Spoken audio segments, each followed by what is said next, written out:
Happy Monday, everyone. It's the Prop Queen Pod. We're going to talk about NBA props at some point today, but you all know what I'll be talking about today. Yes, last night's game was insane, and what's going to happen with the Ravens now, we'll get to that. Jared Block going to join the show in about 15 minutes. We're going to talk NBA props. Also giving you an early look into the NFL wildcard weekend coming up on Saturday. I've got a few props. I've made it halfway through the slate today. I also am going to give something to subscribers and for people to be able to use to help them with some early NFL wildcard weekend props tomorrow. I'll have it ready. I did 3 games today, and I'll get through the next few tomorrow. Last night I was up till about 2:33 in the morning. I couldn't sleep. It was tough. This loss was pretty much the same kind of loss the Ravens have had for the last 15 years. It's not one game, not one player, not one mistake. It's the Ravens just repeatedly doing this. The game's in their hand every single time. The Ravens blow it. I actually am going to say something pretty controversial. I don't care about the firing of John Harbaugh, and I'm not putting this whole loss on Tyler Loop. The whole loss wasn't just because of Tyler Loop, the Ravens kicker. The loss was an entire encapsulation of the entire team's season. Other teams are able to somehow come through in big spots, big games. Everyone's like, I sure as hope that nobody puts this on Lamar Jackson tomorrow. No, it's on everybody. We're going to take it back to before Lamar. John Harbaugh was still the head coach. Lee Evans drops the ball in the end zone, and Billy Cundiff kicks it wide left in the same game against the New England Patriots. Now, a few years later, so that one was probably the most painful loss of my life. That was definitely the most painful loss of my life. Then you go back to just a couple years ago when, sure, we could say Zay Flowers fumbled on the goal line, which led to an entire disaster of an AFC championship game against the Kansas City Chiefs. But the Ravens stopped running the football against the Chiefs, who that year anyone could run on the Chiefs. So they go out and get Derrick Henry last year, the king. Last year, Mark Andrews drops the 2-point conversion to lose to the Bills in the divisional round, and the Ravens season ended there. Then this year, if I have to put the number one blame on this Ravens team, it's actually on the defensive coordinator, Zach Orr. Zach Orr has had a chance for 2 years to make this defense something. His defensive adjustments at halftime are crap. He doesn't adjust, actually. The Ravens lost Kyle Hamilton in the second half, which was huge. But you should be able to bounce back, and they didn't. The Ravens defense looked bad all year. I was actually shocked when I was doing some handicapping for the wild card before they even lost yesterday, and I was doing both the Ravens and Steelers. I saw that the Ravens actually have been pretty good against running backs this year. They're top 10 in rushing yards allowed to running backs, which is shocking because you would think that all these teams have dominated time of possession against the Ravens. But they are terrible against wide receivers, and they're terrible against pass-catching backs, which is exactly what happened yesterday with Kenneth Gainwell. The Steelers don't have a top receiver. Their receivers all got hurt. They had Pat Freiermuth and Kenneth Gainwell in the passing game. That was pretty much all the Steelers had. How the hell do you not how is your defensive scheme not to just stop those two? Because they can't. How does Roquan Smith go from being one of the best linebackers in football to not existing? How does Marlon Humphrey still have a job? I mean, he can't tackle. This team couldn't tackle. We're talking about McDonald running this defense 2 years ago. The defense was number 1 in every statistical category 2 years ago. You can argue with Malachi Starks and Nate Wiggins that the team got better. And yet they got worse. Zach Orr was not ready to be a defensive coordinator, and he has not improved at all in the last year. So Zach Orr's got to go. When it comes to the offense, and everyone still wants John Harbaugh's head. Everyone wants John Harbaugh fired. John Harbaugh has been losing close games the entire last 15 years. Absolutely. I'm not in the room, so I can't call for someone's head if I don't know what the problem is in the room. I don't know why they're blowing these close games. Obviously, the common denominator when you keep switching coordinators is your head coach. But I don't know if anyone else is a good fit for Lamar Jackson at quarterback. If he feels there is one, great. And I love Lamar. He's so talented. But we know that there have been rumblings about a personality problem off the field. Can anybody handle Lamar? I don't know. Is John Harbaugh the best fit? Maybe. We don't know any different. John Harbaugh keeps the Ravens in contention every single year. So can I call for John Harbaugh's head without knowing what the actual dynamics are in the locker room? I can't. If the team still likes John Harbaugh, then I can't say fire John Harbaugh. Maybe they hate Todd Monken, the offensive coordinator. Maybe that's who needs to be fired. Sure. Can I compare it to Andy Reid saying that in Philly, Andy Reid was great and they just knew that a cultural change needed to happen, so they moved on, and then Andy Reid goes on to win in Kansas City? That could definitely happen with John Harbaugh. Again, I love John Harbaugh, so I'm not ready to fully say that it's his fault, because until I get information knowing it's John Harbaugh's fault, I can't call for his head. But I do know that losing close games for the last 15 years, the one common denominator has been John Harbaugh. So maybe if Steve Bisciotti, the Ravens owner, feels John Harbaugh's not the problem, because clearly to keep a head coach for 19 years, you clearly are buddies, then you give him one more shot with new coordinators next year. Something was off with this Ravens offense. How do you not have an identity? You've got Lamar Jackson and Derrick Henry. RPO worked all year long. You looked amazing against Buffalo for 3 quarters. Where was that offense? All year. Where was it? Lamar looked good, so he's not hurt. Derrick Henry looked good, and of course he didn't get touches in the 3rd quarter again. But I will say, they kept just running it up the middle, and that wasn't working anymore because the Steelers actually made defensive adjustments. To me, the issue is 100% the defense. The Ravens defense, first of all, twice could have, it only happened once, twice could have let Aaron Rodgers run for a first down, like 10 yards. That's a problem. Second, you've got about 2 minutes left, and your defense lets Aaron Rodgers with a wide receiver-less offense get downfield on you quickly. That's a problem. Tyler Loop is so far down my list of the problem. Ravens fans are calling for his job. Don't give him another chance. Tyler Loop is a rookie who literally hasn't been in a game-winning situation yet this year, and that's the situation. In fact, John Harbaugh should have run the football one more time, giving Derrick Henry a little bit of a chance. Hopefully he doesn't fumble, and you get another 3 yards. That's the one big problem I had with Harbaugh yesterday. Why? It was 44 yards, game-winning situation. Get like 4 yards. Get to the 40 for Tyler Loop.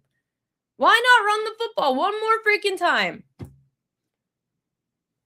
Again, Tyler Loop missed. Just like a closer in baseball, a team could be a 1-0 game in the 9th inning, and the closer could give a 2-run home run up on a bad pitch. And that one bad pitch is going to cause an entire fan base to hate that closer for one pitch when his offense couldn't put up runs. Why don't we blame the lineup for not scoring in those situations? That's why I can't just blame Tyler Loop for the loss. The entire Ravens team sucked all year. They always had problems. Even yesterday, I haven't even brought up the penalties. The penalties yesterday. Ronnie Stanley, illegal formation, lines up wrong again. You are a veteran. How do you keep lining up wrong, Ronnie Stanley? You do this every other game. There were so many and first of all, obviously the bad call on Save Flowers, that was bad. That was not I forget what that play call was, but that was not a penalty. There were a few just bad penalties, and I don't mean on the ref side. I mean the Ravens just playing undisciplined football. So this is my life. That's my life. I don't know which is worse. That's why I combined them together, because these two ruined my life. John Harbaugh and Aaron Boone might as well switch places. It's the same thing. Same thing. We ruin games, head coach, manager, we ruin games by making bad decisions and having undisciplined teams filled with all-stars, filled with Pro Bowlers, filled with MVPs, filled with Offensive Player of the Years, filled with first-round defensive picks.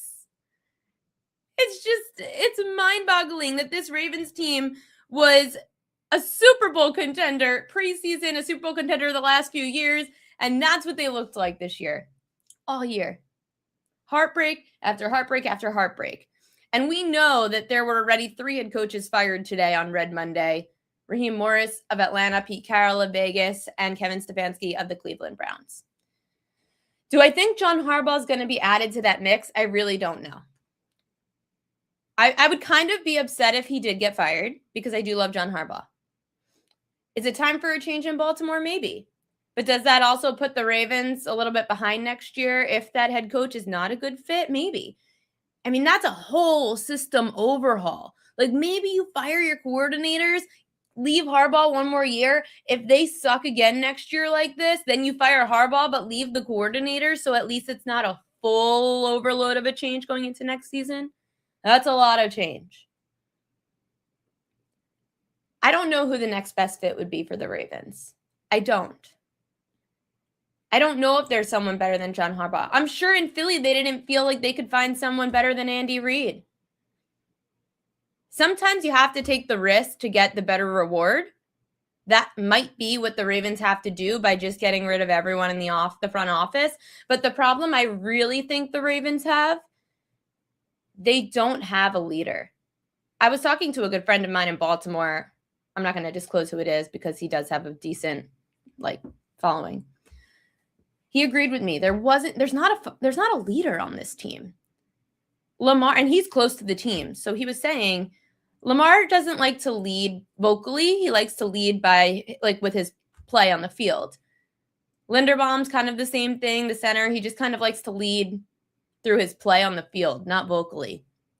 I thought Roquan Smith maybe was a leader like that. I just don't really hear any of Roquan anymore, which also makes me think Zach Orr is not doing a good job of using one of the best linebackers in the NFL, Roquan Smith.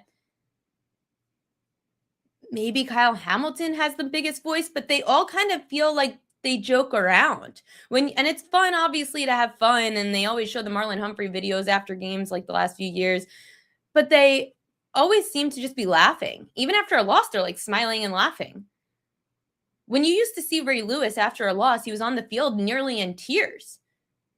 A good leader shows emotion, negative. You should have looked like me last night on the field. Not all walking off the field. That's how they are. There's just not a leader. And I think this team needs a leader. And I thought maybe a silent leader was Derrick Henry, but it almost feels like him and Lamar didn't get along this year, but they got along last year.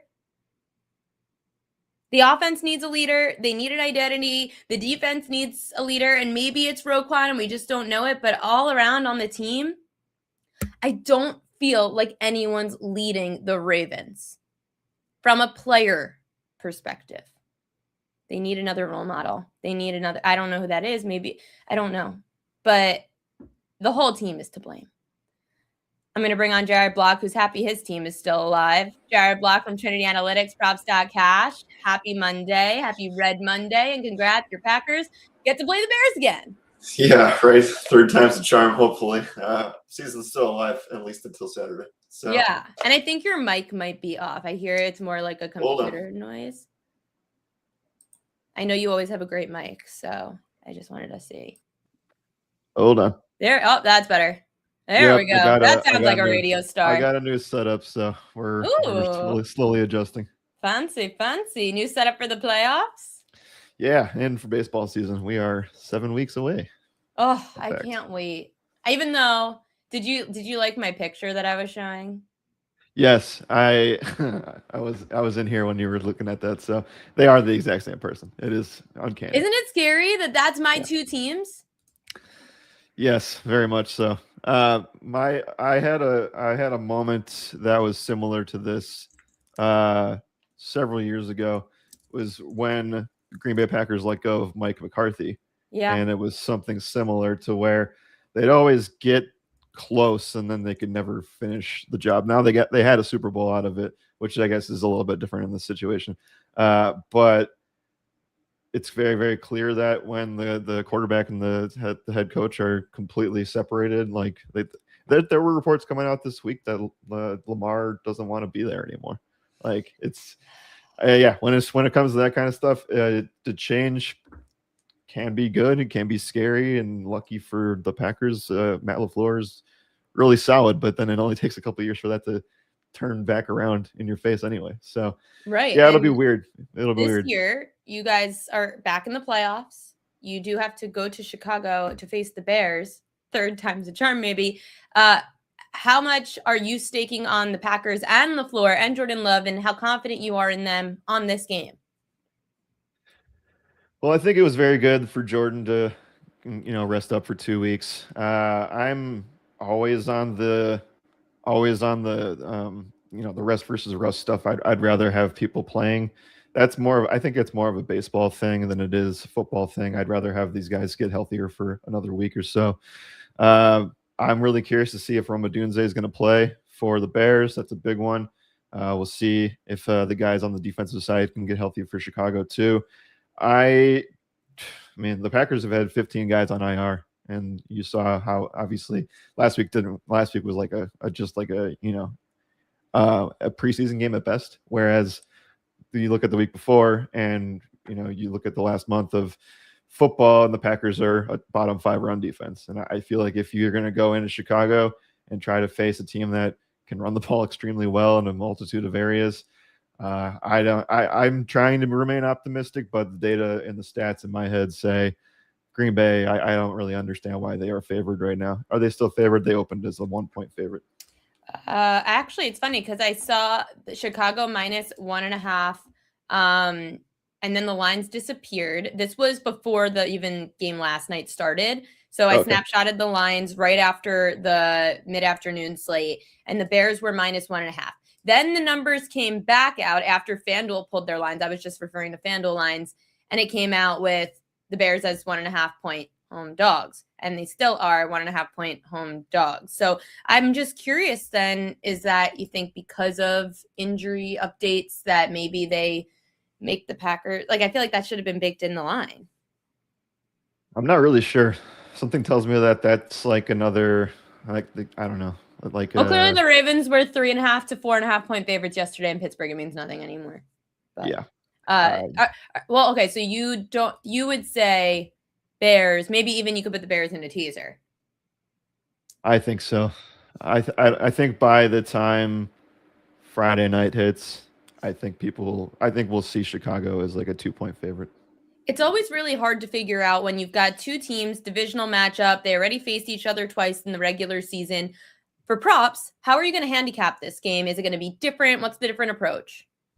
Yeah, so when you're looking at postseason stuff, first of all, like what I always do, and I try to bring that up on the show whenever I'm on here, is I look at the NFL in 4-week sample sizes. Sometimes it can be tough during the season when you have teams that are playing 3 games due to bye weeks, so you kind of have to look at that, and then also look at the season stuff. I think you throw the majority of the season stuff out the window, and you look at at least the back 8 games. That's kind of where I'd start. And then if you want to get further in there, which is why props.cash is great and why we love them, you can go filter by primetime. You can filter by home away. I think the home away thing is like the huge one that I want to bring up. Like, how do teams do on the road this season? Historically, last 2 years, most of these playoff teams have been here, though a lot of new faces. So there's probably a little bit less historical data, but yeah, home road stuff this year. How does that look? How does that translate? You look because it's a divisional matchup. Are you going to look at divisional matchups too? We certainly will when it comes to Packers Bears. But yeah, for sure. And that's helps another thing on props.cash, guys. You could see the divisional matchups as well throughout the last year. You could see it through the last 10 games, last 20 games, what their tendencies are against divisional matchups, which is super helpful. You could do playoffs as well, but I feel like we don't have enough of a sample size for that, especially with the Bears. Yeah, I mean, I still think that the divisional stuff's really solid. Though I will say, like, Caleb's just doing something different in the fourth quarter. If he can translate that to more than just that quarter and put together strong drives throughout the game, like the last time the Packers played the Bears, it was 16-6, I believe, with 3 minutes left, something like that. So they did really well through the first 3 quarters and then kind of evaporated in the fourth quarter. So that one's a little bit harder to dive into, but when it comes to how I look at stuff for postseason, yeah, it's definitely looking at those home away filters and going from there. It might be a little too early to ask. I already went through half the slate. I have to get through the second half of the slate after this show. Anything stand out to you from a props perspective? Any particular game that you would be keying on? Any matchups that you're like, wow, that's a great spot for this? For starters, I think that I just said it already, but like I think that the running game against the Packers is probably one of the best spots on paper in the playoffs. In terms of what that looks like elsewhere.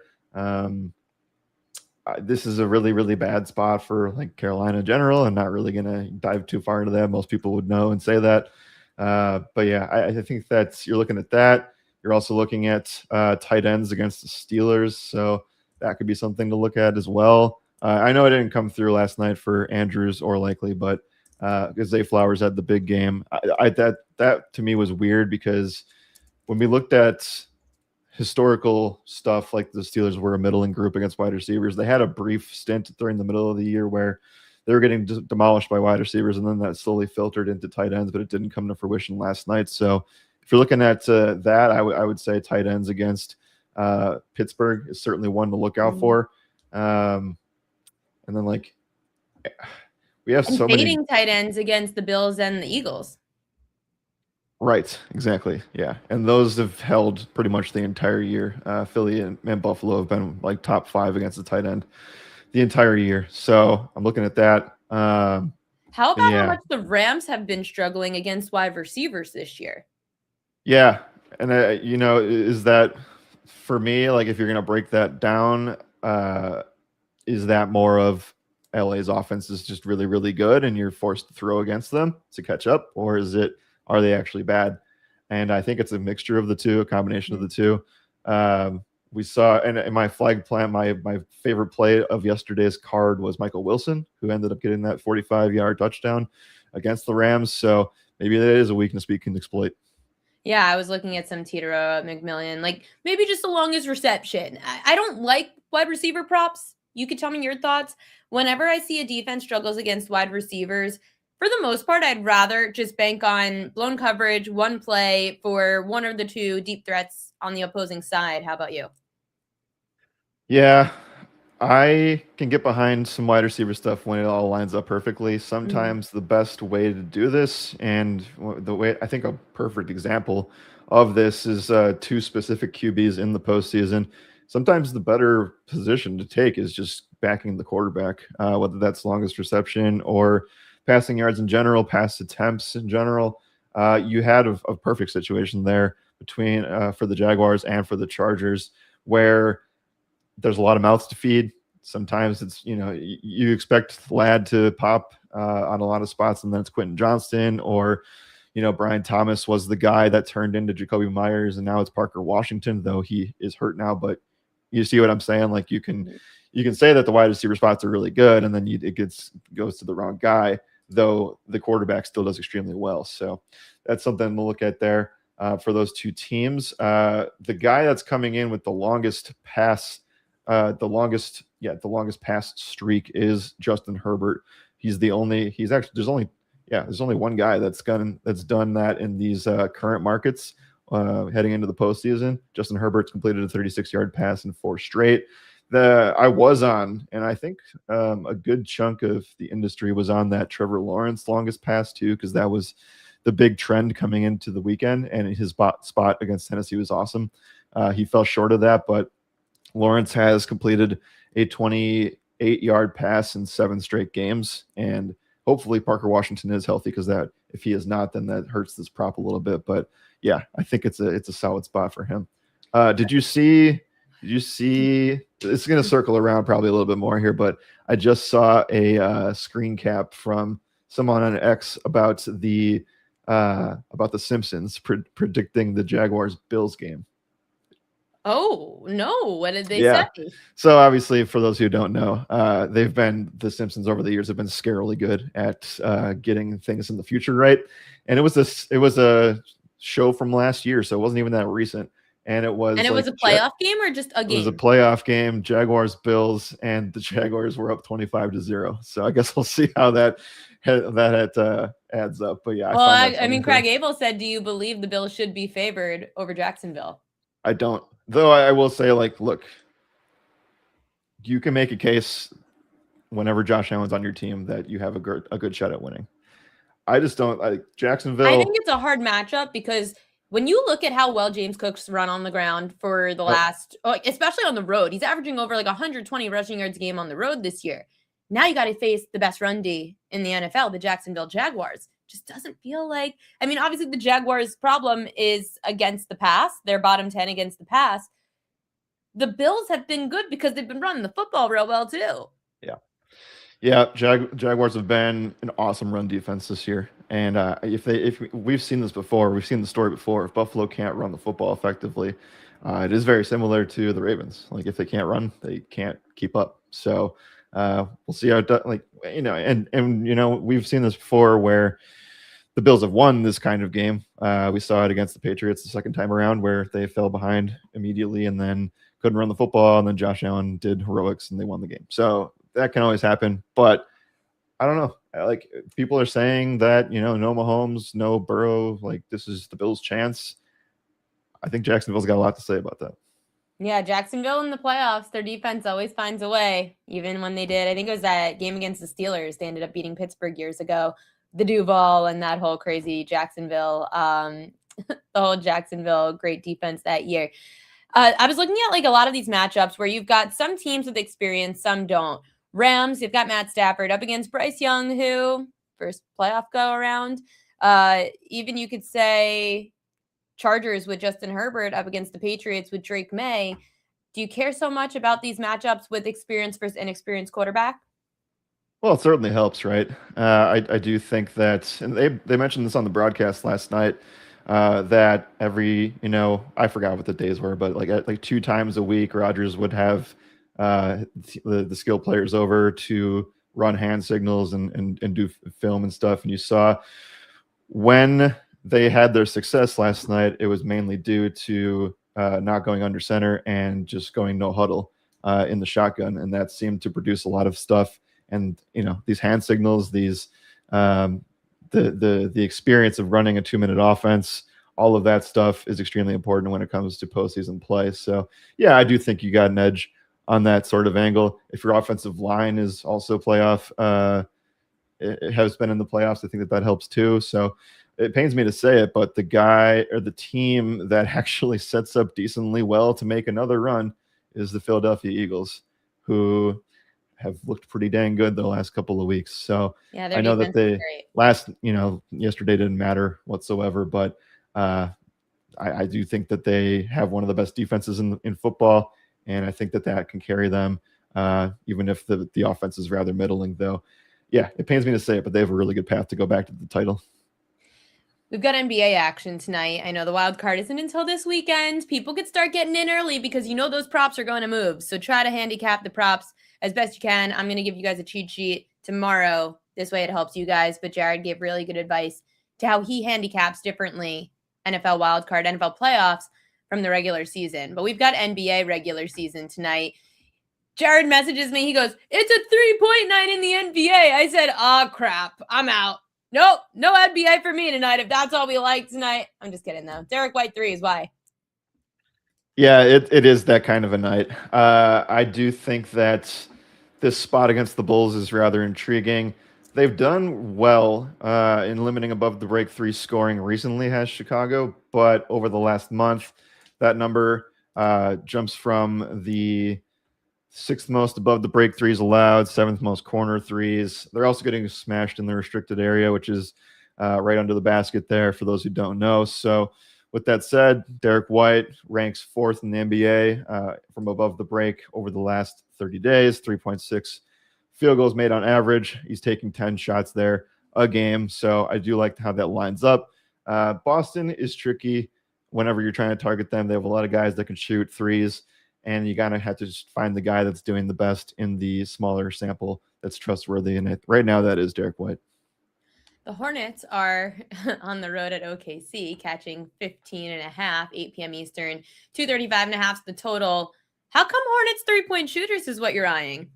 Yeah, so I'm not advocating for Charlotte to cover the spread, so don't bet on them because I'm saying this. But in the event that the game stays within 20, because I do like some OKC guys in this game, it's going to be because Charlotte is able to have success from 3-point range and hit a bunch of threes. So you do have technically it's a pace up game for Charlotte, which will help in the amount of threes that they're able to take. The Thunder, best defensive rating in the NBA. I know it's tough to target that, but if you're looking for something, they are allowing the 10th most above the break threes per game and the 4th most corner threes per game as well. You could argue, like the Rams conversation, that it's because they're getting up by so much that teams are just forced to shoot as many threes as possible to stay in the game. Sometimes that doesn't work. But in Charlotte's Anyone case, in particular, like that you'd be looking at? Yep, absolutely. So there are 3 guys that sit Knipple's inside. been great on the road. Yeah, he has been, and he also just is running on this. Like both him and Ball are running high on their streaks right now. Ball has recorded 30 PRA in 6 of the last 7 games.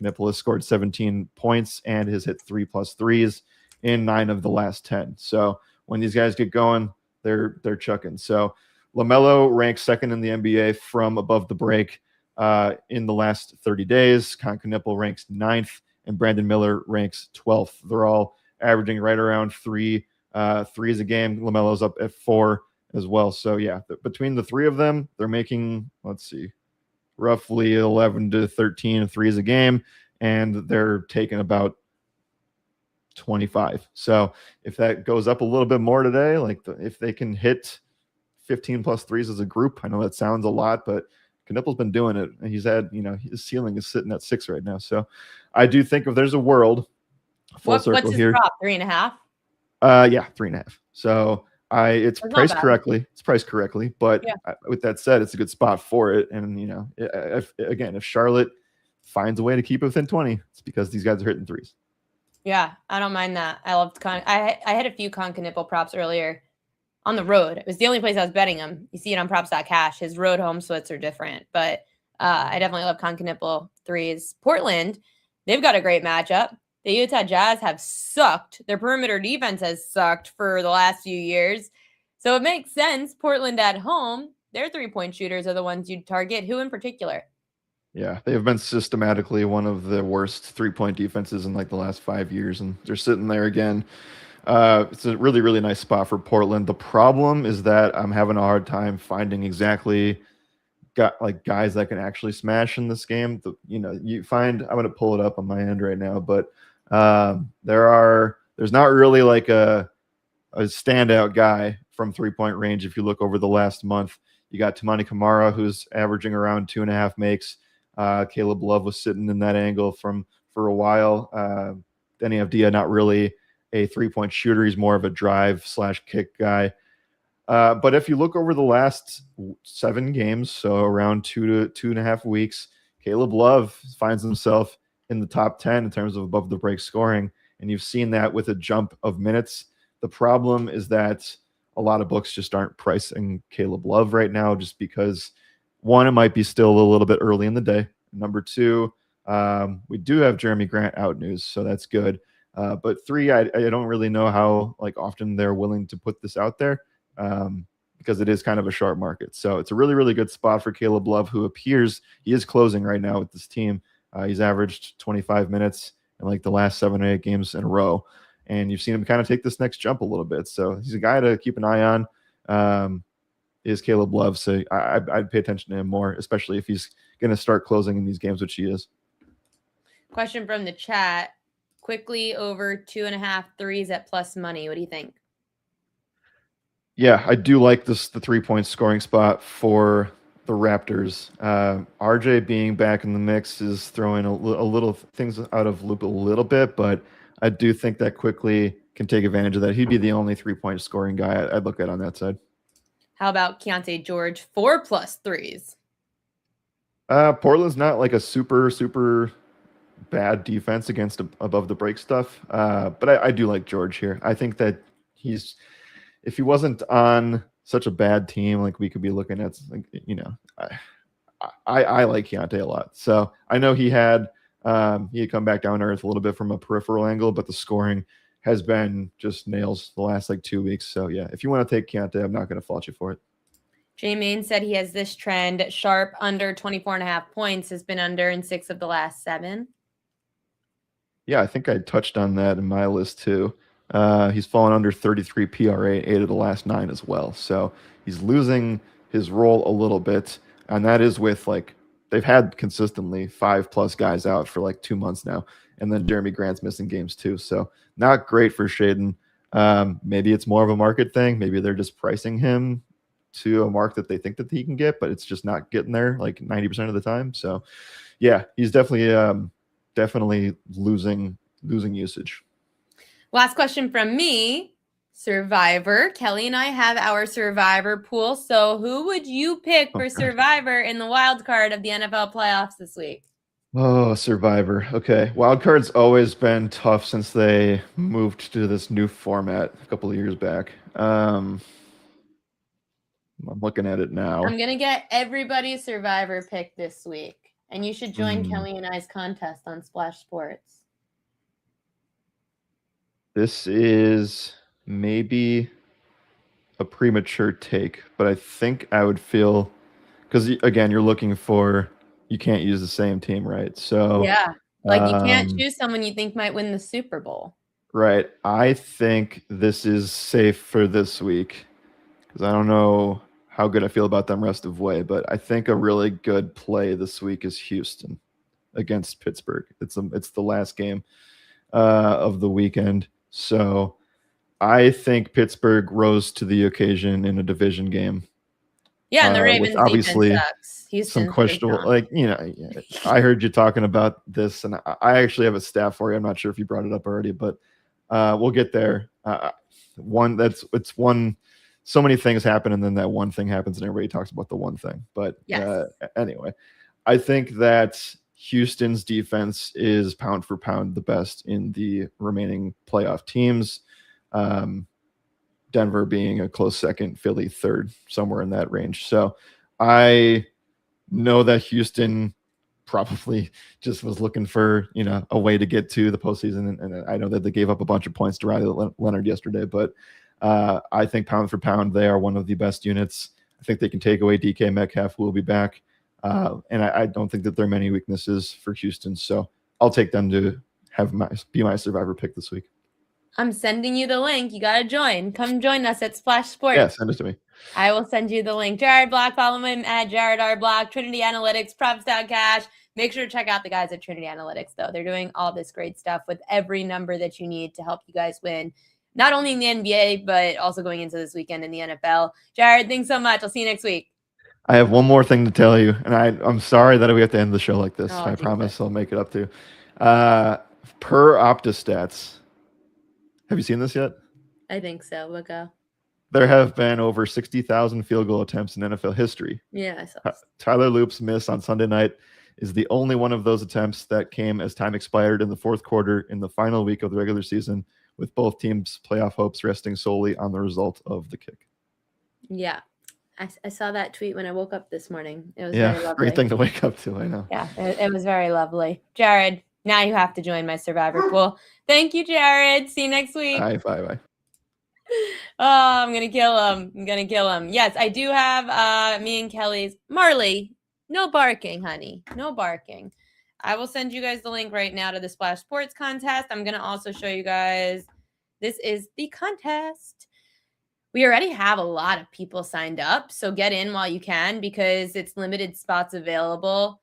We need we're at 1,668 and we could fill up to just over 2,200. It's guaranteed $50K to the winner. Obviously, you have to survive. Yes, it is Splash Sports. So I will send in the chat. Hopefully the link works. Share contest. Can you guys copy a link from in here? I don't know if you could copy that or not, but it is on I did retweet it on my X page. And I'll post it in the YouTube below in the description when I upload this to YouTube. But it's easy because you could just go, if you could click that link, great.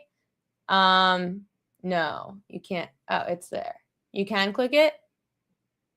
Got to. Okay.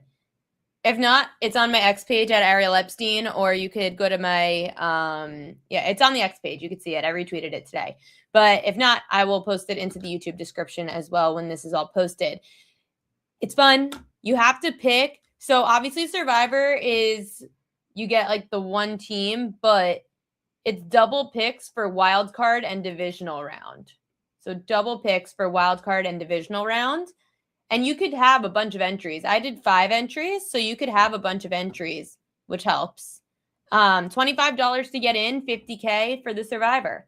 $50K guaranteed. So definitely make sure to join. It's going to be fun. We did it last year, and we got great feedback.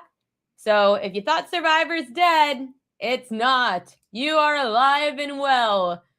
Let's get a fresh start in Survivor. I have to start strategizing.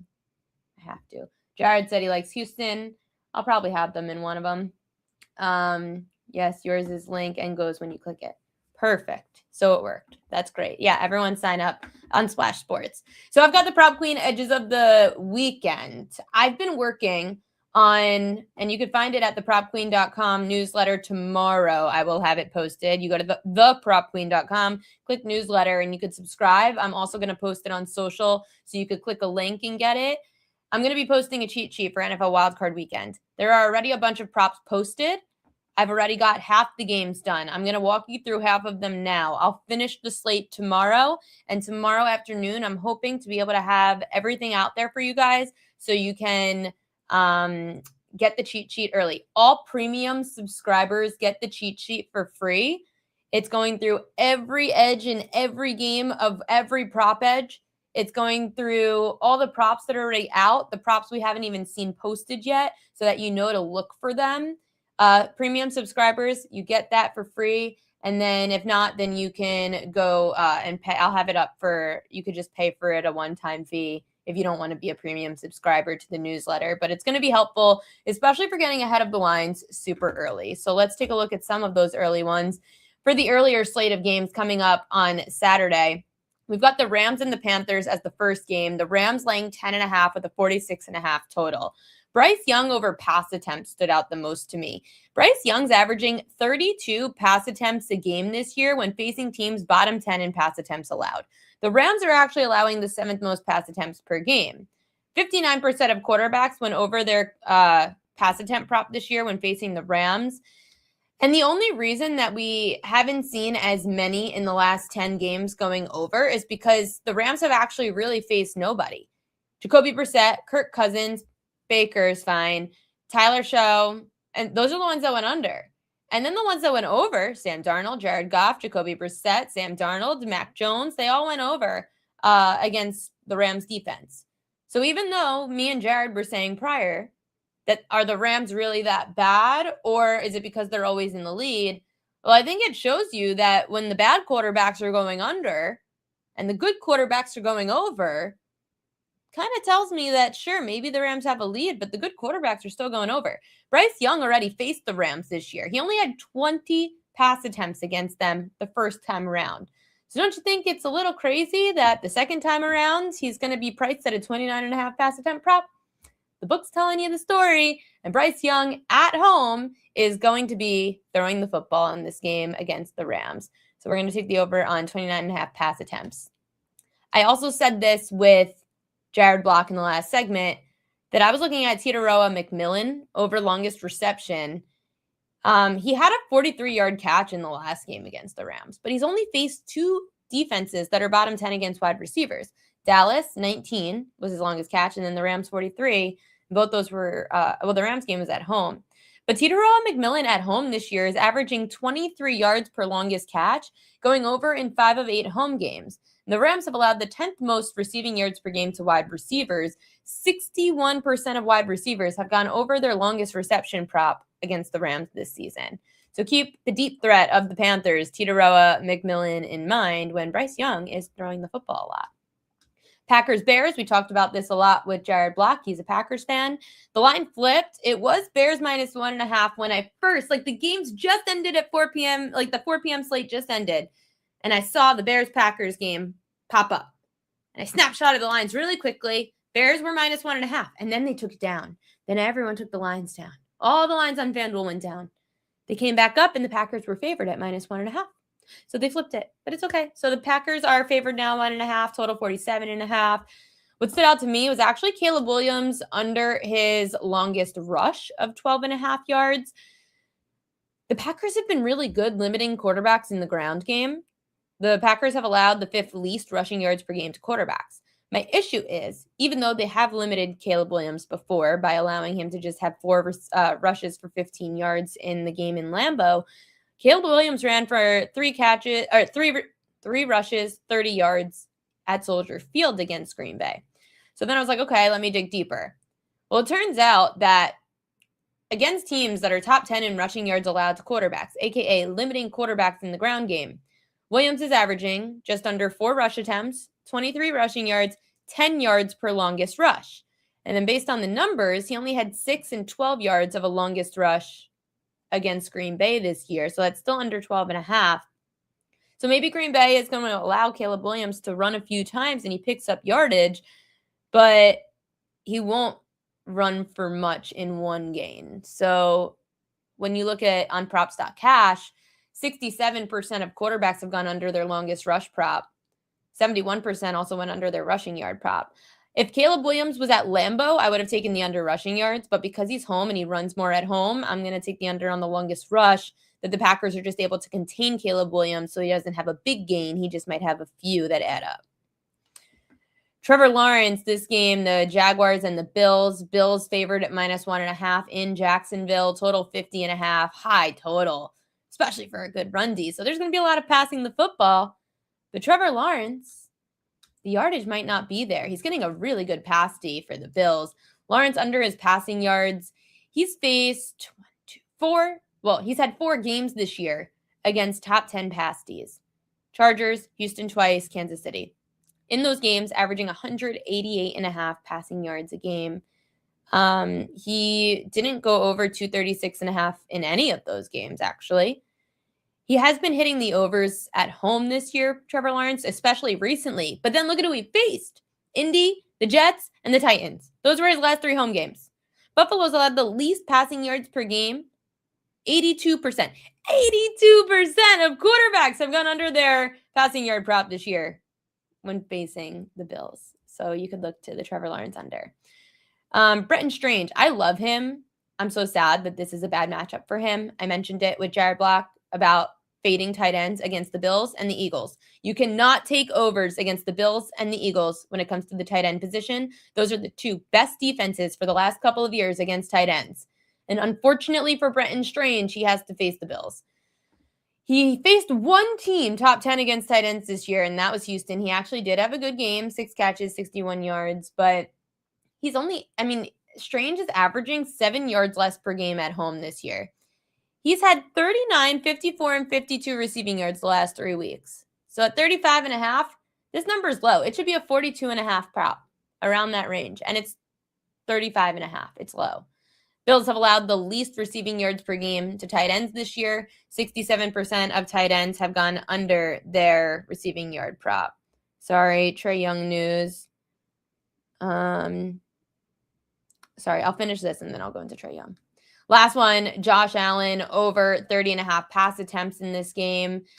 We all know if you guys watch football and you guys watch Josh Allen. Sorry, I scrolled up. That's why. If you watch Josh Allen in the playoffs, you know he loves to throw the football in the playoffs. And Josh Allen over pass attempts in a game with a 1.5 point spread should be throwing the football, especially on the road. He's averaging 33 pass attempts a game, went up against teams bottom 10 in pass attempts allowed. I would say the only thing I'd be cautious about is that on the road he's not throwing as much, but Jacksonville's allowing the most pass attempts per game this year at 37. 59% of quarterbacks went over their pass attempt prop this year against the Jags, 60% in the last 10. I'm just expecting Josh Allen to throw. When you're up against the Jaguars run D, that's the best run D in football, you're going to have to throw the football because they know they have to contain James Cook. The Jaguars know they're going to have to contain the Bills running back who's averaging over 120 rushing yards a game on the road this year. If they could do that and make the Bills one-dimensional, it's not that Josh Allen can't throw the football. Can his receivers come up with big plays? And I think he's actually going to be focusing on his tight ends because that's really where the Jaguars have struggled, is kind of middle of the field against tight ends. They're bottom 10 against tight ends this year, 11th most after this week. They were 10th most receiving yards allowed to tight ends going into week 18. After week 18, Jags ranked 11th in facing tight ends, or 11th worst, in facing tight ends. You've got a lot of 11 personnel, maybe Kincaid and Knox. So definitely look out for those two tight ends in Kincaid and Knox. But I think they're going to make Josh Allen throw the football, especially against a good run D. Lastly, we've got some news in the NBA. It actually, I meant to bring it up in the top of the show, but because the Ravens pissed me off so much, it just trickled into today. And if you missed my Ravens rant and you are interested in seeing me pissed and talk about the future of the Ravens, you go over to the YouTube page. In about an hour or so, I will have it posted to the YouTube page where you can check out at the Prop Queen Media channel on YouTube. Subscribe. It means a lot. And you can see everything from the show. I clip up the whole show. My rant on the Ravens, segments with Jared Block in NFL and NBA will be segmented in case you just want NBA picks, in case you want to know how to handicap the NFL wildcard slate. My best bets, the Prop Queen Edges, always posted separately, so you don't have to go through the entire show on the YouTube channel. You could just go to the segment that you might have missed at Prop Queen Media. Trae Young is trying to get traded. The Atlanta Hawks star has been out. He's always injured, but I just think he doesn't want to play. Shams reporting that Trae Young and his agents are working with the Hawks on a trade. They were saying that the Wizards were a front runner. I'm not really so sure as to why Trae Young would want to go to the Washington Wizards. Leaving the Hawks for the Wizards, it just doesn't seem right. Go to a winning team. They said they don't expect any coaching changes, but the Hawks and Young's agents have maintained positive dialogue on his future ever since the franchise elected not to offer a contract extension last summer. And other news, Zach Taylor, Cincinnati Bengals head coach, said Monday he doesn't anticipate any changes to his coaching staff in 2026, which means defensive, what was the rest of that tweet? Which means defensive coordinator Al Golden will be returning. I'm sure Bengals fans will be super excited about that. Yeah, so a lot of news. It's Red Monday. We will see what's going on with all these different teams in the NFL, who's going to get fired, who's not, what's going to happen with the Ravens, and what's going to happen now with Trae Young, who wants to get traded. I just hope Trae Young doesn't go to a bad team. I don't want him to go to the Wizards. That's so boring. Wizards defense sucks, and Trae Young's not helping with that. Go somewhere that has a good defense so that you could be the point guard you are, Trae Young, and not worry about defense because you can't play it. The guy is short and frail and he plays no defense. That's my point. So go somewhere that you just have to worry about dishing the ball out and shooting. Don't go to the Wizards. You're not going to help that team be any better. The Wizards are like the bad version of the Sacramento Kings, except the Kings could put points up a few years ago. They just couldn't play defense. If the Wizards had Trae Young, maybe they could put points up, but they still have no defense, so they're never going to win. So weird. Anyway, again, make sure to sign up for me and Kelly's contest. Just a few spots left, so make sure to get in while you can. $50K guaranteed. Splash Sports, Kelly and Ariel's $50K. NFL playoff survivor. Super pumped about that. Good luck to everyone's bets today. Jared gave some good NBA props, a lot of 3 points props on the board tonight for him. I will try to get back into the NBA sometime this week, but I really wanted to get the NFL cheat sheet out for Wild Card Weekend. I want to beat some of these prop numbers before the public gets in and starts betting them. So once I'm done capping some of the NFL props for this weekend, I will get back into NBA action. But I will always have guests on the show. Tomorrow, I'm sure we'll get some hockey in here. We'll do some more NBA, and I'll make sure to have some guests on that can help us out with winning bets if I don't have any. Good luck. See you guys tomorrow.